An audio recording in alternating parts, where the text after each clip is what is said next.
మొంతా తుపానుకు ఆ పేరు ఎలా వచ్చింది? అసలు తుపాన్లకు పేర్లు ఎందుకు పెడతారు? ఇంతకీ సైక్లోన్ పేర్లు ఎలా నిర్ణయిస్తారు?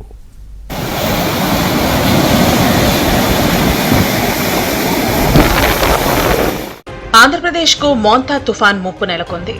ఇప్పటికే పలు జిల్లాల్లో దాని ప్రభావం స్పష్టంగా కనిపిస్తోంది. వాతావరణ శాఖ అంచనా ప్రకారం ఈ తుఫాను అక్టోబర్ 28 నాటికి కాకినాడ సమీపంలో తీరం దాటే అవకాశం ఉంది. తుఫాను ప్రభావం తెలంగాణ, ఒడిశాపై కూడా ఉంటుందని అధికారులు తెలిపారు. ఈ నేపథ్యంలో మోంతా అనే పేరు ఈ తుఫానుకు ఎలా వచ్చింది, ఎవరు పెట్టారు అనే ప్రశ్న చాలా మందికి కలుగుతోంది.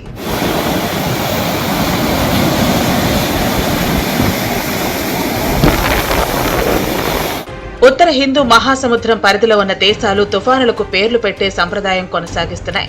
ఈ ప్రాంతంలో మొత్తం 13 దేశాలు ఉన్నాయి. ఇందులో భారత్, పాకిస్తాన్ కూడా ఉన్నాయి. ఒక్కో దేశం తమ వంతుగా సూచించిన పేర్ల జాబితా నుంచి వరుసగా తుఫానులకు పేర్లు కేటాయిస్తారు.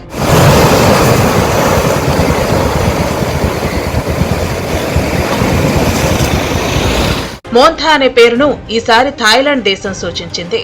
థాయిలాండ్ భాషలో మోంతా అంటే సువాసన కలిగిన పుష్పం అని అర్థం. ఐక్యరాజ్య సమితి పరిధిలో పనిచేసే ప్రపంచ వాతావరణ సంస్థ పర్యవేక్షణలో ఈ ప్రక్రియ జరుగుతుంది. వాతావరణ శాఖల సమన్వయంతో అంతర్జాతీయ ప్రమాణాల ప్రకారం ఈ పేరు కేటాయించారు. పేరు పెట్టే ఈ విధానం వాతావరణ అంచనాల్లో స్పష్టత ఇవ్వటమే కాకుండా ప్రజల్లో అప్రమత్తతను పెంచడంలో కూడా కీలక పాత్ర పోషిస్తుంది.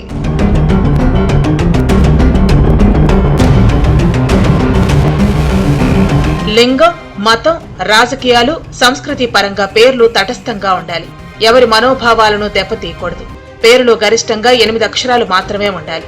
అక్షర క్రమంలో సభ్య దేశాల జాబితా ప్రకారం వరుసగా పేర్లు పెడతారు. ఒకసారి వాడిన పేరు తిరిగి వాడరు. అది రొటేషన్లో ఉంటుంది.